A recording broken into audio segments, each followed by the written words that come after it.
Sus, kaya pala nagkakaproblema kayo. Hindi yun sa ganun. Alam mo naman ako, kung ano lang ang, kumbaga, ipatrabaho sa akin, yun ang gagawin ko. Naghihintay na lang tayo ng game, mga chong. Ito na pala. So, on the side of RRQ, Radiant side tayo, Koala. Sa kanyang offlane Tidehunter, Asil Gojek with that Rubik Zephyr. Seems to be the support puck, Illogic with the Phantom Assassin. Last but not least, Yabu on that Death Prophet. And of course, for Execration, we'll be having Raging Potato as the Earthshaker, Nando with the Ursa, Kibo as that Nyx Assassin, James with the Templar Assassin, daming Assassins, and RR with the Disruptor. So, ito na yung parang, I actually saw this yesterday. That was Minaski versus RRQ, wherein si Logic nag-play na siya ng Phantom Assassin.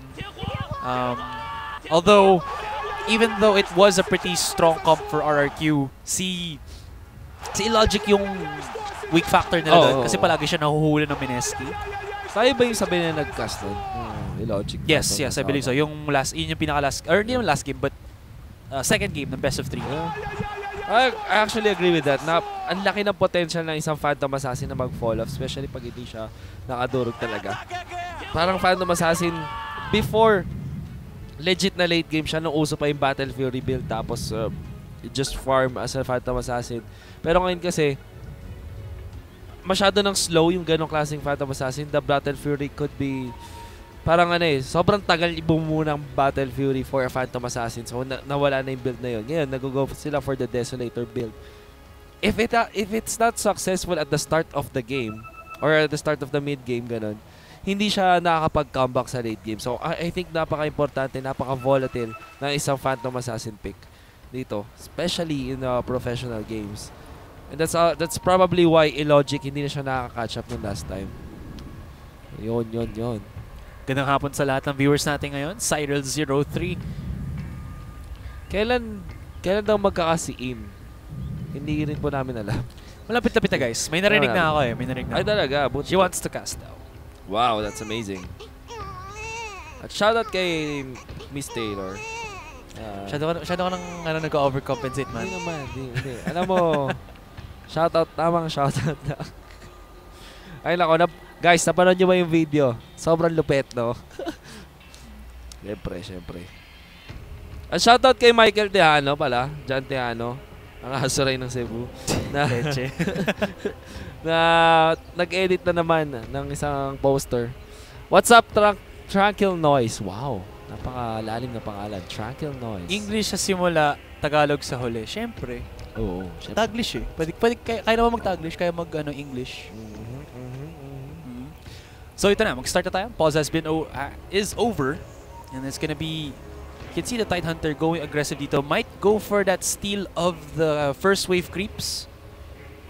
Yung positioning ni Koala for now. That could be the case. So, going into this matchup, sabi na nga na Phantom Assassin has that need for speed in terms of the itemization. I like that. Yeah, sa kanyang Desolator.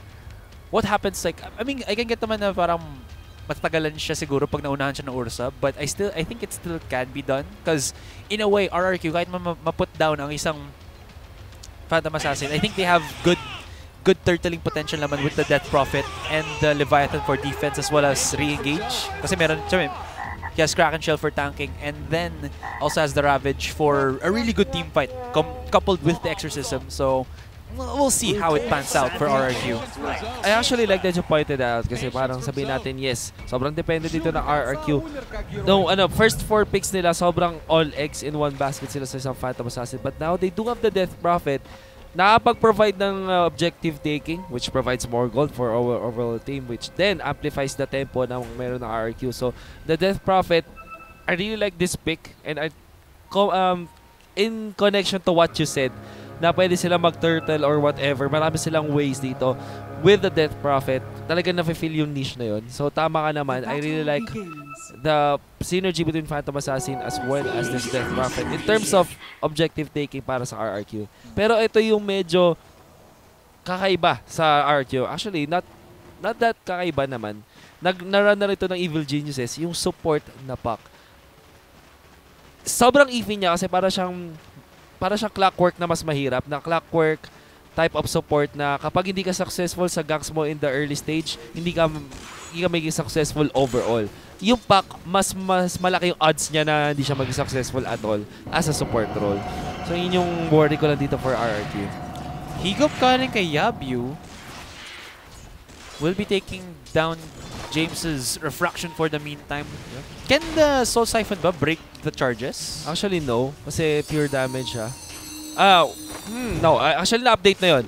Kailangan ko muna ma-check. Actually, dati hindi. So ngayon, check natin. Okay. If we see the interaction. But I doubt na pwede. Kasi Sinusiphon niya during the first activation of refraction eh. May na-damage ba? Hindi ko masyadong na-observe. But top lane, it's... Koala has to be very careful dito. Pero si Zephyr trying to save his comrade from dying. And yes, Koala is gonna be able to eat a tango. So he's gonna be fine and dandy sa ating top lane ngayon. And shoutouts nga pala dyan kay Kamote Boy 09. Kay Tomorrow Now. That's... Yeah. Tomorrow Now. Okay. Shoutout kay Apple of My Eye na isa sa mga subscriber natin. Thank you for subscribing. And I hope some of you also subscribe. What are you trying to say, my friend? Si Eliza, Apple of Your Eye. Apple of Your Eye. Oh my God. Kailan daw sa Sala na Sakita Nights? Tignan natin. Pag pinayagan tayo ni Boss Derek. Yep. Kamusta si Rico? Okay naman siya.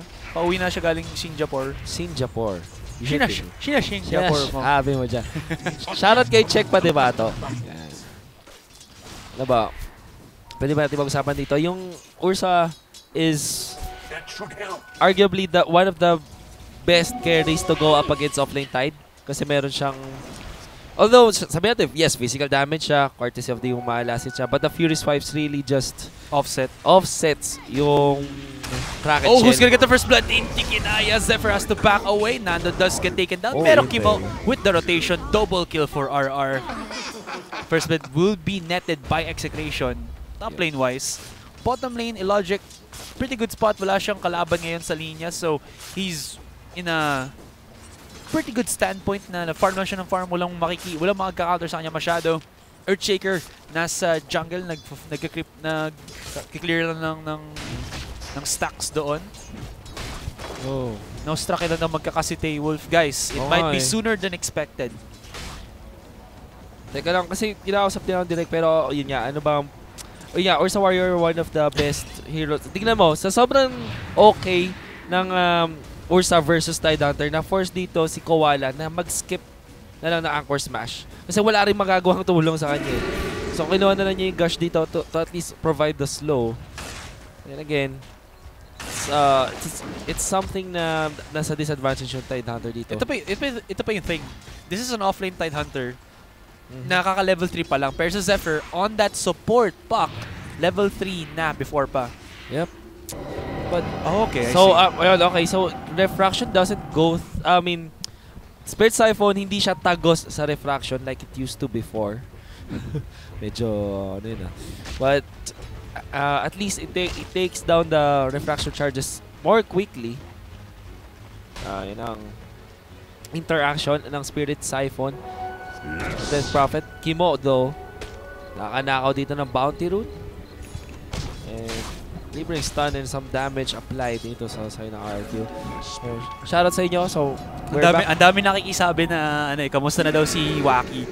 Look at this, Yabu punishing the Templar Assassin in the mid lane for losing her refraction charges. Koala na naman. Once again, medyo bubugbugin na ni Nando and Kimo. They have the stun potential. They have the, like you said, yung taga-offset ng Kraken Shell, which is that Fury Swipes. So, medyo, it's not easy, but it's not difficult then to bully out this Leviathan. Lalo na yung support niya, which is the Pac, doesn't really have, let's say that early game fight potential na kung nangyari mag-Witch Doctor ka or even the Shadow Shaman. Wala siyang legit way na i-save yung tropa niya. It's more about you can technically save your opponents by save your teammates by killing your opponents. It's not always the case. Yun lang yung way niya para iligtas yung tropa niya is to apply pressure. But as a support pack talaga, this is pretty hard. Yun ang napakahirap na gawin. So, sobrang questionable sa akin yung pack na support unless of course he can be successful in killing heroes. Ikaw, Asurai, kailan ka mag-stream? Mag-stream ako soon enough, guys. Yes, Nagkaroon na ng problema yung PC ko, pinapaayos ko na. And hopefully, mahanap natin yung issue niya. Namimiss ko na rin mag-stream ng UBG. But, of course, let's get back a little bit into the fight. Raging Potato, makipag 1v1 yung Logic. Logic has to back away. Kahit man sabihin natin na level 5 na siya sa level 4, there still is that true strike potential. Mid lane naman, James has to back off as there is the flying bats from that exorcism. And that's gonna be a 1 kill dito para sa RRQ. And with that transition then, this is actually a good amount of time pa with the ultimate. So, good amounts of damage din sa ating mid tier 1. Ang malapit pa dito, maganda yung timing nila kasi merong siege creep. Ito yung tinatawag natin na time push na strategy. Every time, sa mga pro players, especially sa international, sobrang tinatime nila yung pag-take nila ng objectives or maybe forcing out a kill with the siege creep. Right now, it's a 6-minute mark. Yan yung mga, syempre 5 minute 30, dyan yung time na lalabas yung siege creep. So you have to be ready. You have to be mindful. That's what RRQ did. Sabi nila, gumang tayo na meron pa tayong siege creep at meron tayong exorcism. Perfect timing para makakuha ng napakaraming damage sa tier 1 tower. Even at early on. That's possible pa nga nilang makuha yun eh. But syempre, masyadong maaga nag-respawn agad si TA. And you have to respect naman na, in a way, if you're able to position properly, napakadaling maka-wave clear sa isang Templar Assassin since you do have the side blades. Talong kung magkakasba si Riku ng Dota 2, pero nakita tayo ng Earthshaker taken down. Yeah. So sa tanong nyo guys, depende na lang sa kanya. Yes. Depende na lang sa kanya. Well, hindi pwedeng ipilit. Ang hindi kayang makamit. Or hindi kayang... Tama ba? Ang hindi kayang makamit. Parang... Oo. Alam ko naman. Hindi pwede madami. Dapat isa lang. Oo, tama ka naman. Tama. Huwag kang magsabay-sabay. Masama yun. Love advice from from Uncle Wolf. Sobrang basic advice, di ba? Kung meron tayong Kuya D, may Boss Lon, meron tayong Uncle Wolf. Ay, nako. Uncle Wolf. Anyway, since last day na nga pala guys ng ating broadcast, I think ang next na live broadcast na before is TI. Before TI, but wait lang, makawawa na si Disruptor. Wait lang indeed, RRQ has to back off, but nice connection from the stun here coming in from Kimo. But the chase is still on. Nandiyan naman si Yabu, and there you go. Deathwave should be able to get the last hit. It does. It's gonna be a 4-for-4 with RR actually having a slight gold lead advantage dito against Execration. Anyway, yun nga, since I think our next broadcast natin is on Saturday, but they won't let me talk because Yabu activates Exorcism. Might just be happy with the push. Fortification ngayon ang Execration and they have to forfeit this structure and they do. So the first turret is taken here by RR. Tower. Yeah. Okay lang yan talaga sir. Pero yun nga. Ay, sorry, tower. Mamaya, bukas guys. Bukas, I'm gonna stream some dotes, some educational dotes. Abangan yun. Magkaroon tayo ng hero spotlight. While Kimo wants to kill off itong Logic. Logic is, I think he has enough blur to not be in harm's way naman. Tapos Wednesday guys, abangan nyo yung stream namin ni Parang Denki. Ano mangyayari dyan? Ito yung tinatawag. Nako, hindi ko pa alam kay Denki kung pwede namin siya. Basta may malupit kaming gimmick. Basta ganito isipin nyo. Jakiro at Ogre Magi. Yun ang isipin nyo. Jakiro at Ogre Magi. Okay. Abangan nyo yan. Sa Wednesday yan. Medyo masarap-sarap ngayon ang farm ni James. Laki ng ng wave na kinukuha niya. Or rather ng stock na kinukuha niya. Hirap pa siya. 3K gold yung net worth dito ni James ngayon. Abangan nyo kung ilan yung gold niya after that. I think it's a 4 stack. Bilis, oh. That 200 gold agad yung nakuha niya doon. Hindi pa siya tapos. Asil. Trying to look for Raging Potato. Pero easy mamba out. May TP naman siya. Yabu though, he knows that James is right there. But of course, with that shrine still up and running, hindi pa siya activated. Hindi nila kaya contest ngayon si James. They don't have that kill potential. Lalo na under the protection of the shrine. I think they also just got yung experience dito, Yabu. Experience. Napakalaki rin naman kasi na pwede mong makuha ang experience out of taking the ancient camps. All in all, nakakuha na 850 gold. ang ating Templar Assassin. Not bad at all. Okay lang din. Yeah, pero comparing himself to the Death Prophet dito, who has 4-5, you can really see there is a slight advantage. Pati PA, 4-5 na rin. Ang laki din kasi factor talaga nakuha ng tower. Ito ang RRQ. Ravage is up. Koala will be heading the fight. Meron silang smoke gank ngayon. 3-man smoke gank. Nag-scan dito ang RRQ, looking for maybe some more stragglers ng Execration, but that's not gonna happen. Execration's only member in the top lane is going to be the Ursa. Do they spot him out? That's the question. Do they know? No. I think he's at the very edge of the scan. Hindi siya nahuli dito. Wait. Oh, sorry. The first scan was by Execration. Yes, from and the second scan was by RRQ. Alright, kasi parehas yung color nila sa atin eh. Nalito ako. Echo Slam committed by Reggie Potato. Meron pa siyang chain stun. Meron pa siyang enough damage. Kinulang siya. Kinulang pa siya. Pwede siyang balikan dito ni Logic, pero he has to be careful as well. You do have that true strike with the Enchant Totem, so playing it a little bit safe. Although Raging Potato might have enough for a slam down with that fissure. He has to back off. Nandito na yung teleportation coming in from the puck. Although, this is just the support puck. He does have at least yung ultimate niya, but I don't think it's gonna be enough for a kill. Top lane wise naman, how much damage did he get on the top tier 2? Pero hold that thought. Ravage will be connecting onto our Ursa. Makipagbalagbugan sila pero pinaglips back nga yung ating Death Prophet, and well, Execration will capitalize, and that's 2 kills given onto RR and Nando. Patience from Nando. Ano nangyari dito?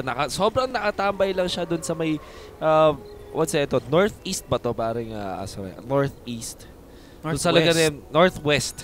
Yan sa lugar na piniping ni Direk. At nakatambay lang siya doon, waiting for the perfect moment to pounce, and the perfect moment came. Dalawang valuable targets na nakuha dito ng Execration. The Death Prophet, napakayaman na hero, then yung Tide Hunter, even through the Exorcism, even through the Ravage, nanalo pa rin yung Execration na yun because of the patience coming out from this Ursa. Well played, and this is the comeback potential naman ng Execration ngayon. In fact, sila na mayaman in terms of gold, although not much, by not much. Yeah, I think it's just RRQ not really having enough siege output dito that even though they can break towers, they can't break towers enough that easily enough na hindi sila mababawian agad ng Execration. Oh, Nando! Oh, Nando. May insane naman siya. He has the magic stick. Yeah. Magikero siya. He does the magic stick. You're a wizard, Nando. You're a wizard. I'm a what?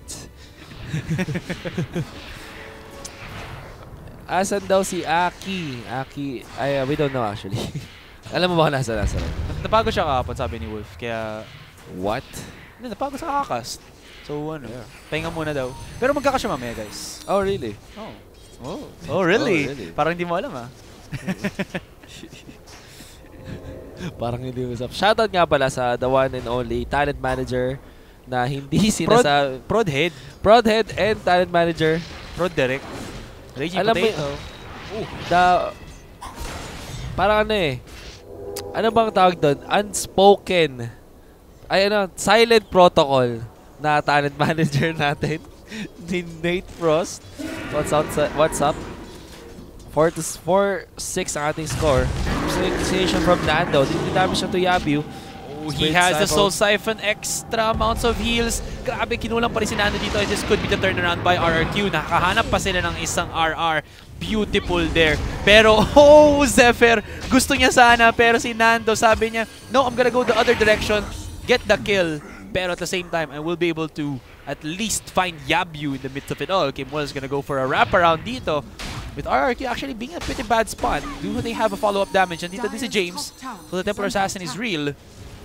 He's going for the meld, but I think he was already spotted out, so they back away safely into their own jungle for the meantime. And now, Templar Assassin may actually go for the backdoor dito.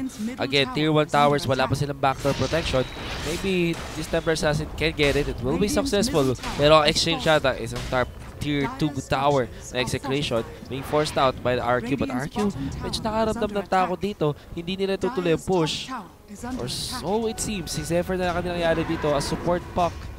Maybe one of their safest ways to take down this tower. That will be the case right now. In the pride daw for RRQ. Siyempre naman. Next to Regum Kion.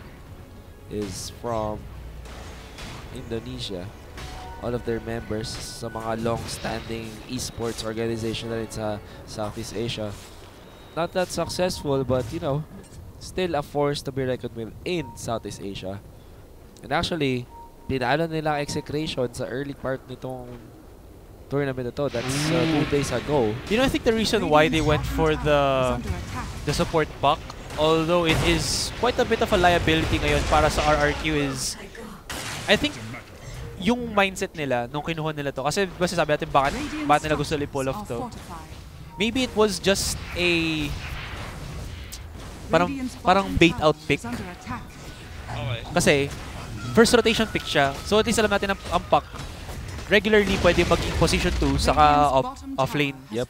Pero because yung sa lineup ng Execration ngayon, they felt that the puck might not be able to survive Nando with the ganks on his Ursa or the next assassin rotating, diba?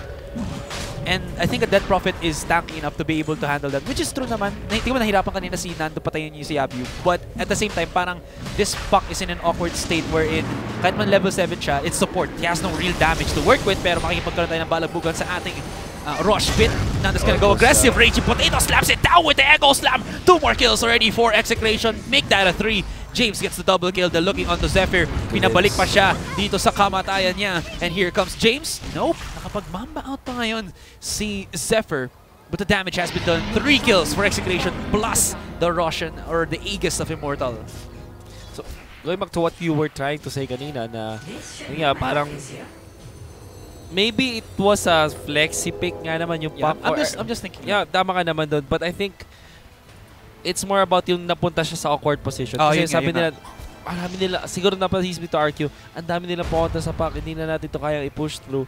Let's just go for a puck support and then try to swing it around with the Death Prophet. Maybe we can win with the Death Prophet. Exactly. That is a risk that RQ needed to take no time na yun. But the thing is, it's not giving them any advantage now in the fights. Yeah, kasi parang all things considered naman, kapag naging successful naman sila with the support pack, sobrang mahirapan yung Execration kasi napakadaling control ng Ursa, napakadaling control ng Templar Assassin. If they control this with the Dream Coil or with the mobility of the puck, Execration really will be torn apart by RRQ. But again, nandun sila sa other end ng spectrum na hindi masyadong effective itong puck na pick nila. And it kind of is showing for the meantime. RR is gonna be putting back Illogic and natrap siya sa kinetic field pati static storm. Wala siyang katakas-takas dito pero hold that thought. RR will be able to save their comrade. There is the follow-up as well with the Dream Coil onto 2 members pero that is an Aegis Nando. They will be spotting at RR. They punish him immediately. Is there enough for a counter initiation? They get the Raging Potato as well. Nando goes in. Look at the stun from that basher, from the Fisher. Easy kills left and right. Raging Potato has a dagger. Hahabulin niya ngayon si Zephyr. Zephyr has his own dagger. Will be able to mamba out. But still, that was a support for the position 2. And James wants more. He spots out Asil.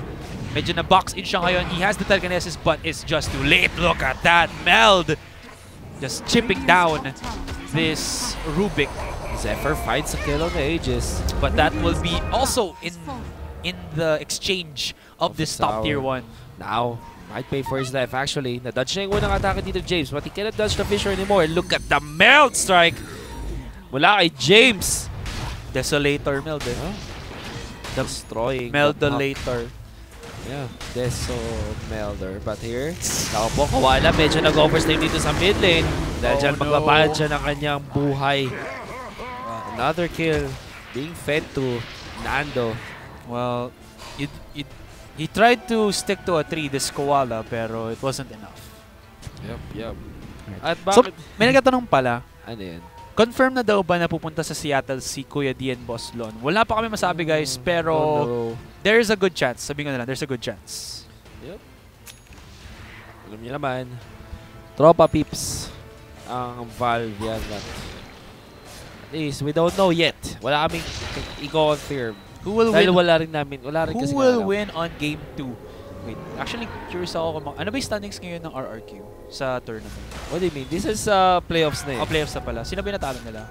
Our Execration yung natalo nila dun sa first na series nila. That was 2 days ago. Pero yung Execration nakabawi kahapon and actually naspatan nila dito si Kimo. Si Logic, yun yung damage and will take down that Nyx Assassin. Anyway, yun nga, Execration, natalo sila sa RRQ. But Execration won against Clash Gamers yesterday, kaya nandito sila sa spot ngayon. On the converse naman, Execration, RRQ ay natalo. Ang Bineski Kapon, Echo Snap committed, hindi sila tinamaan. There's the Fisher, but the Ravage to counteract that initiation. Nando is dealing so much damage, but there is at least that stave potential for RRQ. Oh, Nando!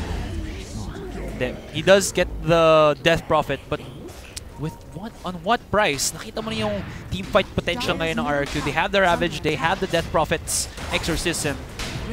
And the worst part of it is, wala si Temporary Assassin nun, kaya hindi rin siya naka-backup. The damage output from Execration wasn't enough. I mean, problem kasi, isa lang madedelete ng isang Ursa Warrior, but now they're chasing. Here comes the Phantom Assassin, here comes Kimo as well.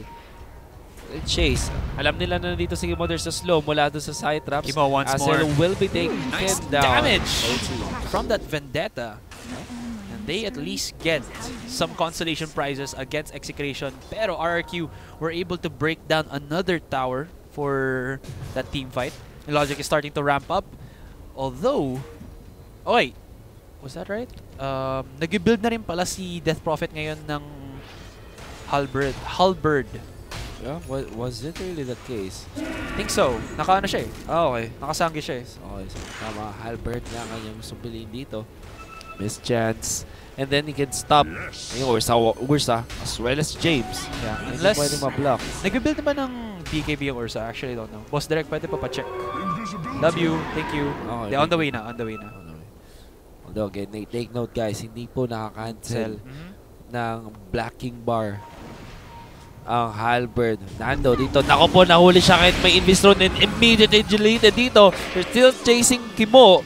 It looks like this will be a dead Nyx Assassin.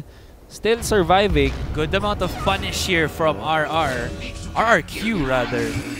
And that was a position 1 na walang buyback ngayon. If RR knows about this, well, they don't have a Execration anymore, but they can still push into the mid and maybe break some towers or on the bottom lane. Last tier 2 na ng Execration dito. What is the item build-up dito ng Temporary Assassin if we just look at it? So mukhang inuna niya ang Dragon Lance dito. That's why I wonder, but why is it taking so long para magka-BKB siya even with 12k net worth? So usually, around the 11k net worth, they have Blink, Deso, BKB na, pero mukhang nag-stop muna siya sa isang Dragon Lance. Kind of makes sense. You want to hit yung Death Prophet dito na nagre-retreat. But right now, ang Execration, they will face more problems heading to the mid game. Meron silang Halberd dito. I think dalawa rin ang kukunin ng RQ for that, and that's one for the Ursa, one for the Temporary Assassin, which in 3 seconds time, sobrang haba na nun for RQ to actually make an impact. Haba na nun. Sobrang haba. Hindi ka tawag na Manong Wolf. Bakit? Wala lang. Parang, sabi mo dyan. Si si Kuya D yun. Manong D.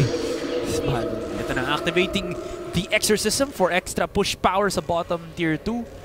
They don't have any vision right now of RRQ. Aggressive stance here by Kimwell, but that was huge. Look at that. Ravage into the Dream Call, and that's just decimating. Logic has the BKB. He finds Kimwell, looks for it aggressively, pero Nando does have that basher. He's trying to keep Illogic in check. They're daggering in, they're trying to chase down. They already take at least the Death Prophet to the grave, and James is still in the backline, dealing so much. Oh my goodness. RRQ with a nice setup, pero they didn't really have that proper target prioritization. Kaya na-punish sila dito ni Nando, pati ni James. Two key points for Execration why they won that fight. Tama kasi sinabi mo na, yes, nakapagbato ng magandang combo dito yung RRQ. But, wala nga sila nung proper na target prioritization. Sinabi mo. That's the first point dito. Kasi yung Execration, ang ginawa nila, nakita nila yung Death Prophet dito na mag-isa, meron lang silang parang sobrang slight opening, na split second opening, and they took that opportunity impale onto the Death Prophet, immediately deleted by the Ursa with the Enrage, and that is the Exorcism down. That means na wala nang damage output ang RRQ, even through their disable, even through their combo na Ravage into Dream Coil. Second point dito, the Templar Assassin was around, and that meant that Execration really just deleted yung mga heroes dito ng RRQ, especially from the damage output na meron dito si Templar Assassin. That's really the key points dito why Execration was successful in that fight despite RRQ having the better team fight. Bakit daw mag-BKB si Bimbo? Bakit hindi na daw siya mag-Aganims or utility na item? What do you mean? Si Bimbo? Wait, Bimbo or Nando? Baka Nando yung iniisip niya kasi is Bimbo building BKB? Earthshaker. Earthshaker? Is Bimbo building the Earthshaker? I don't think so. Yeah, pero yeah, why is baka si Nando? Sige, baka si Nando. Why is Nando building BKB rather than Aganims na alam natin, when you get an Aganims with the Rage ultimate of the Ursa, you get yourself an instant pantanggal ng dispel, debuff. Kahit man naka-understand ka. I think then kasi hindi ka mag-Aganim Scepter on Ursa kapag may chain stun. Kasi kunwari, sabihin natin natanggal mo yung Ravage stun, di mo na mapipigilan yung Dream Coil. Hold that thought, Wolf. Look at the damage from James! Oh, ito na! Pinakita na ng Execration ang tunay na kanilang kulay. It's gonna be here, Ravage coming in from backline from Koala. It's not gonna be enough. And look at James just in the front line with the BKB. Nano gonna be able to go in with the dagger. Illogic is in a very bad spot, and even with that blur, it will not be enough. He actually goes with the Blink Strike. He will be taken out still though, and that's gonna be a 1-for-3 exchange in favor of Execration. Kim Wall is here onto the sidelines. Meron siyang Vendetta ngayon. He's gonna try to at least want to go in aggressive, pero he might have bit off a bit more than he can shoot. Those bats hurt a lot. Oh, and Kim Wall will still survive. Sorry for that one. And looky here, the damage from Nando. There was a huge amount of output din naman from the Death Prophet sa side ng RRQ, but it wasn't enough. Yun nga. This is the strength of the BKB kasi yung mga stun dito ng RRQ, hindi pa tumatagos sa BKB. Well, the only chance that they do have that is the Abyssal Blade mula sa Phantom Assassin, which is just ways off pa naman. At yung Dream Coil Aganims dito na malayo-layo pa rin makukuha ng pack. So, I think that the Aghanim Scepter is not sulit, kumbaga, sa Ursa. Kasi isa lang naman yung stun na madidispel niya. Tapos pag na-follow up stun na siya, lalo na siya napapunta sa bad spot. And the BKB can prevent totally all of the stuns coming out from RRQ. And that's what happened kanina. Hindi siya tinamaan ng Dream Coil, hindi siya tinamaan ng Ravage. Although medyo nag-suffer siya against dun sa Exorcism. Wala na-kite rin naman lang nila. Then na brute force lang din naman ni Templar Assassin yung way niya out of that situation. So, all in all, I think that the Black King bar still better. Still better. Yeah, plus, I think in a way naman, as long as you can use your rage when your HP is still full, you'll be able to negate a lot of damage. Lalo na 'di ba alam natin na physical damage lang naman ang output ng Exorcism. Yeah. It's not true damage. So at least it can still be mitigated. Which is good. So si Bimbo, so ES nga daw yung sinasabi niya. Okay. Si Bimbo ba? Well, could also make sense. Kasi papasok siya with a dagger so that he doesn't want to get stunned to the Ravage or the Dream Coil. Para ma-sure niya yung yung initiations niya, di ba? Syempre. Alright. Kung ano yung nag-apply na sense dito on RRQ side na with the disables, that also applies dun sa isang Earthshaker. And I think that the Aghanim Scepter will just slow down yung Kasi isipin mo, Aghanim Scepter is gonna be worth 4,200. BKB is just around 3,900. So, mas mabilis siyang makuha and mas marami ka pang utility that you can get out of that. Kasi, hindi naman siguro, as a luxury item, Aghanim Scepter would be best para ma-spam niya yung enchant totem niya, patalon-talon siya, and then get onto the face of the Phantom Assassin, hit him with a true strike enchant totem. But until then, I think there's okay pa rin yung Black King bar dito. So, Earthshaker, yan. Now up with the Black King bar. I think in terms of utility, mas okay naman yung utility ng Black King bar on Raging Potato. Okay na yan. He also has a Shadow Blade na ngayon, but ay! Pakita lang si wrong place, Bimbo wrong time. Si Bimbo. Well, that was for Raging Potato, but right place, right time for RRQ. Yeah, definitely. Walang buyback ngayon si Bimbo for 60 seconds. This could be an opening. There is the Exorcism up for RRQ. Yabyu will be spotting out Nando. They don't have an Abyssal Blade, so he won't be spot out through the BKB. But this means na naka-cooldown ngayon ang BKB ni Nando. Sure. It's, well, will coincide with the time, but oh no, Illogic. Sino mas malakas dito? Illogic or James? Illogic is making it very painful for James, and James does have the Mamba out.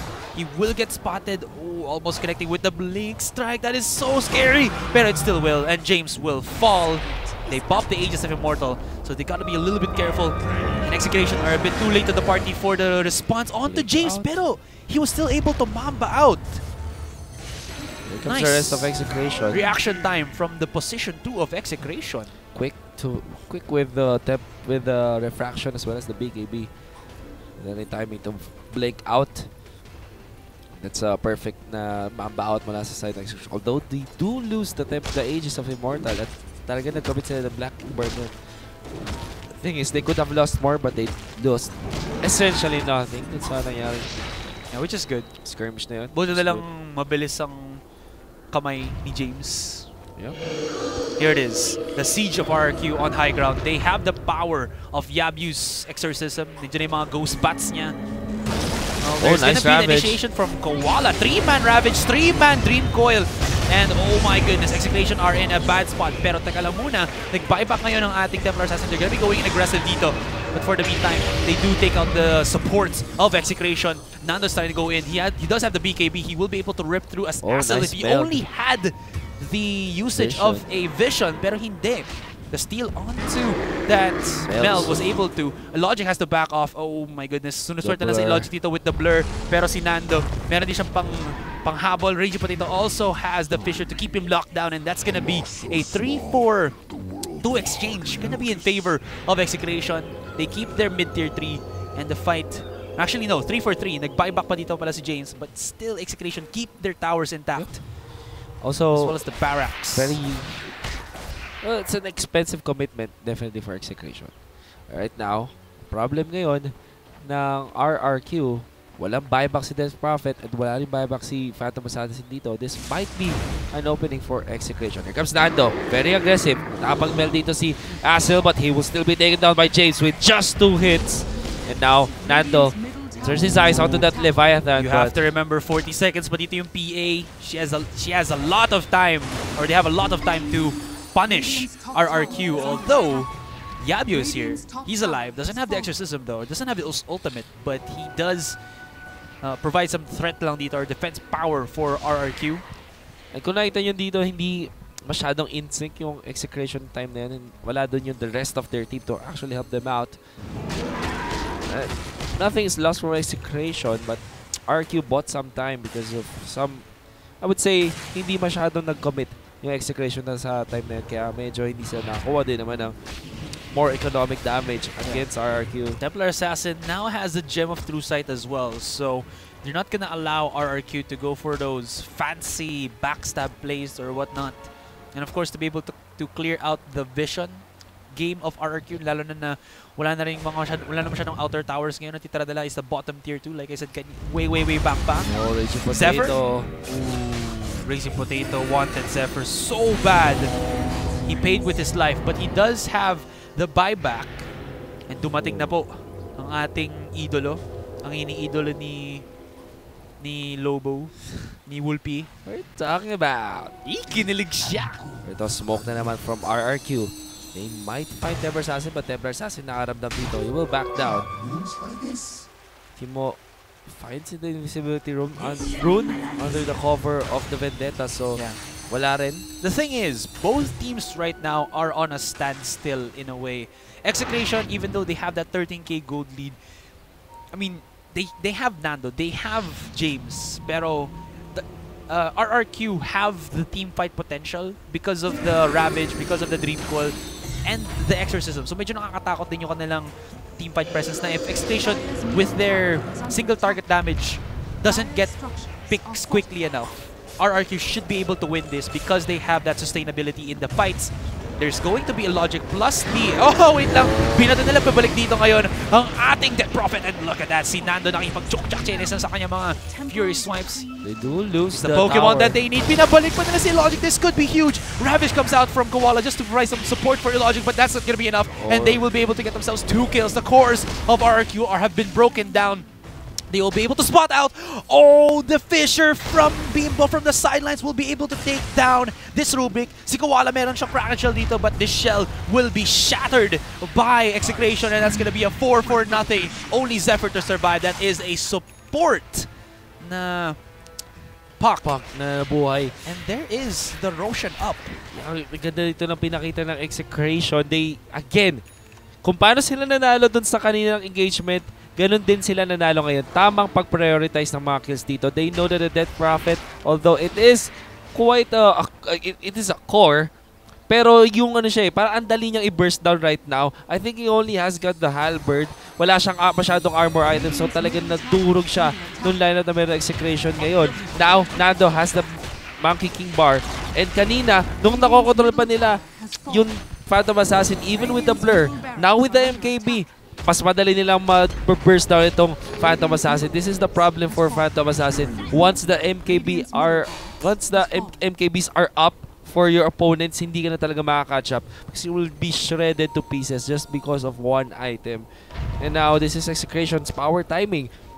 Baka na nila Roshan dito just to close out the game. They do have the lead dito. Meron silang set of barracks. Was Roshan up kanina? Hindi, kanina pa yun. Oh, say my bad, my bad. Diba napatay nga si okay. My bad. Nakala ko kasi nakapag-respond na siya.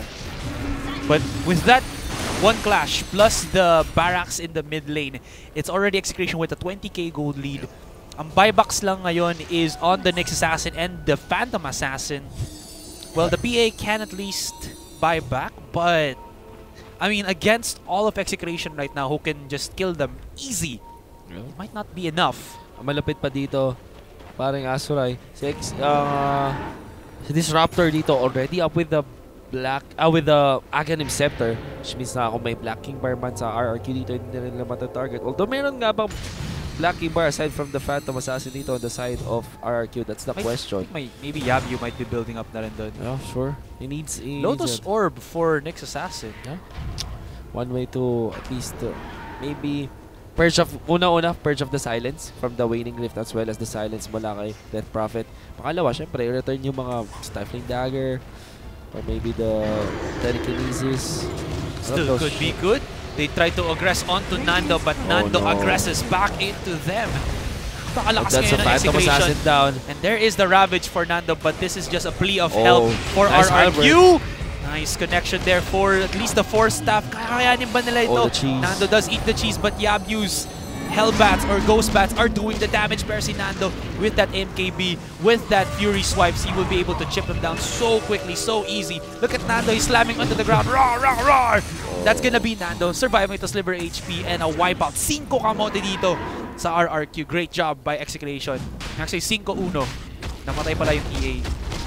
Looked to be a good start for, well, looked to be a good counter engagement sa RRQ. And Nando, just with the cheese, turns back the fight, almost dying against the Death Prophet, but surviving long enough para makabawi, makarecuperate ang Execration at the rest of their supports, especially with the cooldowns of the stuns, and now they control yung Death Prophet na yun. Pero ang overlooming factor dun sa nangyari na why Execration was able to go up dun sa laban na yun because they isolated once again yung Phantom Assassin at hindi na nakapag-BKB kung meron man siyang BKB dito kasi merong Aghanim Scepter na up on the Disruptor. Complete lockdown, complete shutdown. Without the Phantom Assassin, the RRQ squad talaga hindi sila makakuha ng kills dito. Boss Derek, pwede pa item check? Yan. Thank you. We're checking it now. Wanting to see if Nando already has an Abyssal Blade. Not just yet, but again, that MKB is good enough. Meron siyang cheese and Aegis as well, so he's pretty strong. Sustainability-wise, he has basically 3 lives. Para naman sa RRQ, Halberd for Koala. Second Halberd for Yabyu. He does have the BKB and a Yules, but as of this moment, I think he needs right now a Shiva La Guardia or Shiva's Guard.